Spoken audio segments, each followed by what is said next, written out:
안녕하세요. 오만사입니다. 저는 30대 중반의 미용사입니다. 이쪽 업계에서는 꽤 성공한 편에 속하죠. 주로 잘 사는 집의 사모님이나 공주님들이 주 고객층이니까요. 물론 일반인을 상대로 하는 미용실을 여러 개 직접 운영을 하고 있어요. 서비스직이다 보니 간도 쓸개도 다 내놓을 만큼 제 개인 감정을 표출할 수도 없고 항상 운은 낮춰야 해요. 저처럼 개성이 강하고 까탈스러운 성격이 이렇게 다른 사람들의 비율을 잘 맞춰주고 그 사람들의 얘기나 말들을 잘 경청해주고 공감해주는 일을 잘 하리라고는 생각지 못했어요. 제가 지금껏 살아오면서 느낀 것은 사람은 누구나 자기가 생각했던 것보다 그 이상의 능력이 있다는 것이었어요. 제 경우가 그랬으니까요. 저는 학교 다닐 때는 공부에 취미도 없어서 대학 갈 생각은 처음부터 포기하고 일찌감치 미용기술을 배웠어요. 부모님의 반대는 대단했지만 제 고집은 못 꺾으셨어요.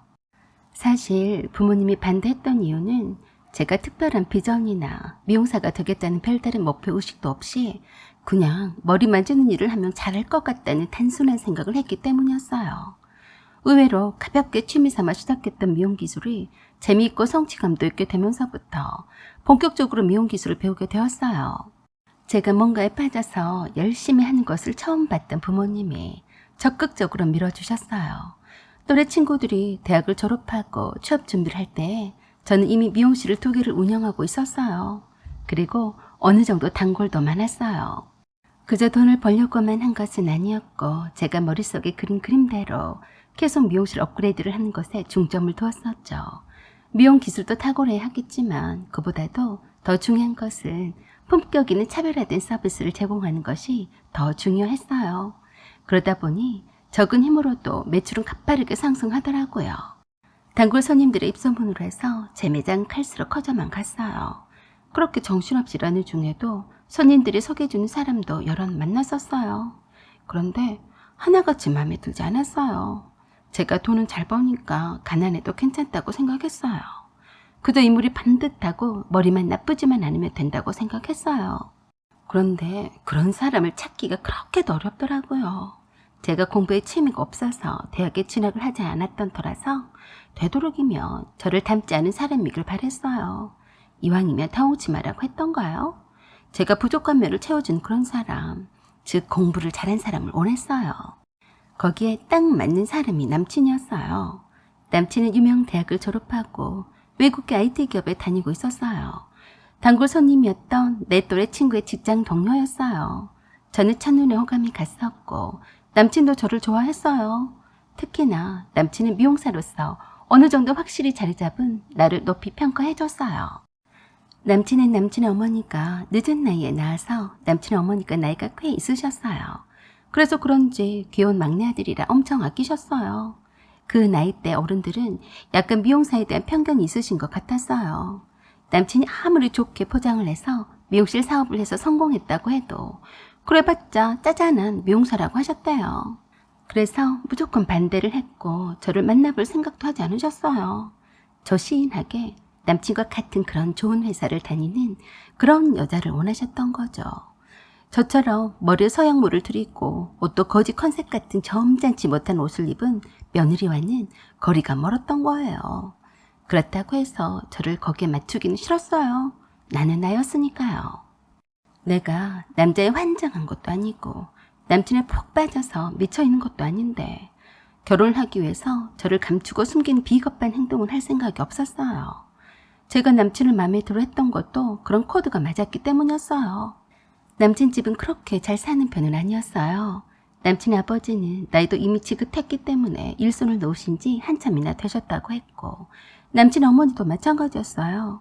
하지만 남친의 설득과 남친 누나의 도움으로 반스나까지 갔었어요. 그래서 처음으로 인사를 드리러 남친 집에 갔어요. 저를 보시자마자 두 분이 모두 놀라워했어요.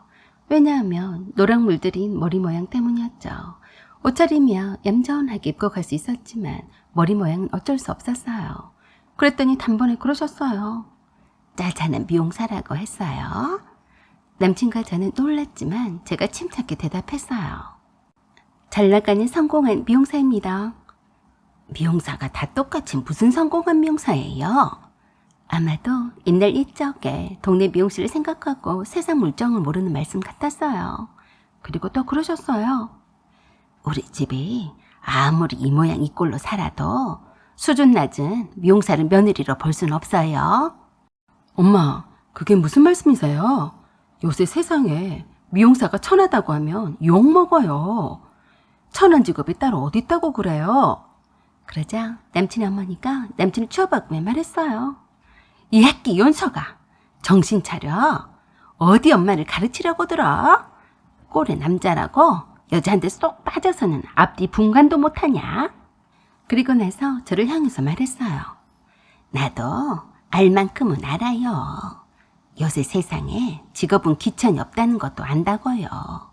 그래서 내가 웬만하면 내 아들이 좋아 죽고 못 사니까 그런가 보다 하고 넘어가려고 부른 거예요. 그런데 안 되겠어요. 내가 아가씨 꼬락서니를 보니까 좋게 봐줄 수가 없어. 그냥 돌아가요. 남친 아버지는 한마디 말도 없으셨고 그저 남친 어머니가 하는 말이 맞다는 표정으로 계시다가 그냥 안방으로 들어가 버리셨어요. 사람을 손님으로 불러다 놓고 뭐 하자는 것인가 싶었어요. 쪽이 팔린 것보다도 기분이 상하더라고요. 이럴 거면 부르지나 말 것이지. 내가 얼마나 바쁜 와중에 시간을 내서 왔는데 말이죠. 남친은 제 옆에서 자기 엄마한테 난리였어요. 엄마, 약속한 것과는 틀리잖아요. 안 그러기로 했으면서 왜 그러세요? 아, 이 미친놈아. 아무리 그래도 인사 온다는 며느리가 노랑머리가 뭐냐? 노랑머리가 그건 예의가 아니지. 그래서 제가 말했어요. 어머니, 제가 노랑머리가 아니고 검정머리였으면 결혼을 허락하시려고 하셨어요? 아가씨한테는 내가 결혼을 반대해서 미안하지만 아가씨도 그래요. 어떻게 시부 못할 사람한테 예의도 없이 노랑머리를 하고 나요? 노랑물 들인 여자는 양공주를 연상한다는 거 몰라요? 네? 양공주라고요? 그래요. 아가씨가 천만금을 들고 우리 집에 시집을 온다 해도 난 싫어요. 수준에 맞는 점잖고 정숙한 며느리를 얻고 싶지. 아이고, 누가 볼까 싶어서 어디다 내놓지도 못할 여자를 누가 며느리로 삼고 싶겠어요? 그러니까 섭섭 다 생각하지 말고 우리 아들 포기하고 그냥 가요. 정 그러시다면 아드님과는 더 이상 만나지 않겠습니다. 그런데 아쉽네요. 저는 춘식 씨와 결혼하려고 30억짜리 64평 신혼집을 이미 계약을 했었는데요. 계약금이 한두 푼이 아닌데 저 혼자서라도 그 집에 들어가 살아야겠네요. 그러자 갑자기 남친 어머니 두 눈이 번쩍 하더라고요. 뭐? 30억? 네, 혹시 모르니까 주소와 비번 적어놓고 갈게요. 직접 확인해 보시고 춘식 씨를 통해서 연락을 주세요. 라고 하고 인사를 곱게 하고 나왔어요. 남친이 쩔레쩔레 따라 나오면서 미안해서 어쩔 줄 몰라 했어요. 자기야, 미안해. 엄마가 저렇게 나올 줄 몰랐어. 저는 남친 집을 나오면서 생각했어요. 수준이라고 했어? 내가 백날 입 아프게 말해줘봤자 모르니까 어디 두고 보자고. 평생 1억도 못 만져봤을 수준이면서 어디다 대고 수준 타령이야. 어디 30억에 눈 안 돌아가나 보겠어. 갑자기 남친도 가짜게 여겨졌어요. 아니나 다를까 제가 남친 집을 나오자마자 남친 식구들이 총출동을 해서 정말 30억 아파트를 신혼집으로 샀는지 제가 가르쳐준 주소로 찾아갔어요. 비번을 누르고 들어간 호화 아파트를 보더니 입이 쩍 벌어졌었나 보더라고요. 어디 영화에서나 봤음직한 럭셔리함에 기가 눌려서 한참을 둘러봤을 게 틀림이 없었어요. 내 매장에 있는데 남친에게서 전화가 왔어요. 자기야, 나 엄마랑 함께 우리 신혼집에 와 있어. 자기 일 조금 일찍 끝내고 이리로 오면 안 될까? 엄마가 할 말이 있으시대. 그래서 조금 일찍 갔는데 그때까지도 가지도 않고 저를 기다리고 있더라고요. 배달 음식을 잔뜩 시켜놓고 내가 들어오자마자 남친의 어머니가 저를 반겼어요. 아까와는 완전 딴판이었어요. 그럼 그렇지 라고 쓴웃음을 지으면서 들어갔어요. 아가, 왜 진작에 말을 하지 않았니? 이 아파트가 정말 네가 산 것이 맞냐? 네, 그럼요. 그런데 왜 저를 보자고 하셨어요? 왜긴 왜겠냐. 신혼집도 장만했으니까 빨리 살림을 합치라는 거지. 그래서 제가 뜬금없다는 표정으로 말했어요. 살림을 합치라뇨? 결혼식 때까지 뭐 기다릴 거 있냐?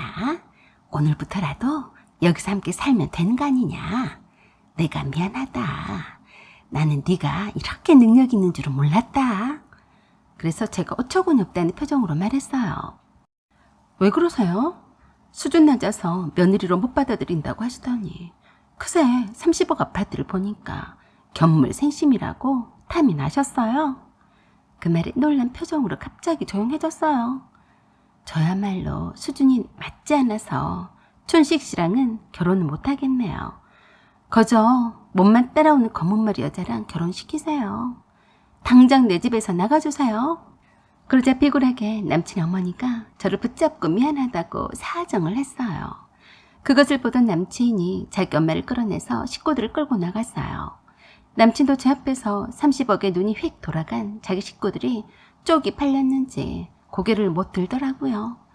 그래서 잘 가라. 그동안 즐거웠다. 라고 마지막 톡을 날렸어요. 그렇게 남친과는 헤어졌어요. 그런데 며칠이 지난 후에 제 미용실로 아침 일찍 신우이가 찾아왔더라고요. 다짜고짜로 제 앞에 납작 엎드려서 그랬어요. 내가 잘못했다. 내가 잘못했어. 절대로 너희들 일은 간섭을 하지 않을 테니 다시 내 아들과 만나주라. 부탁한다. 그래서 제가 남친 어머니를 일으켜 세우면서 말했어요. 춘식 씨 어머니, 그냥 수준이 맞는 며느리를 보세요. 저도 수준에 맞는 남자를 만나야죠. 그리고 뒤돌아서서 직원들에게 말했어요. 여기 이분을 밖으로 내보내고 개시 전인데 재수 없으니까 지나간 자리에다 소금을 팍팍 뿌려라.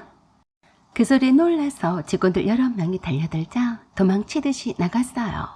참 눈치도 없이 30억 아파트에 정신을 못 차리고 찾아오다니 참 주접스럽더라고요. 행여나 신혼집 30억 아파트에도 눈이 돌아가지 않았다면 다시 고려해볼 수도 있었는데 이건 아니다 싶었네요. 그러게 처음부터 며느리감의 면면을 잘 살펴보고 결혼을 반대를 하시지 그랬어요. 그저 세상 물정을 모르는 자기만의 편견으로 굴러들어온 복덩이를 찾으니 누굴 탓하겠어요. 사연은 여기까지입니다. 구독과 좋아요 부탁드려요. 감사합니다.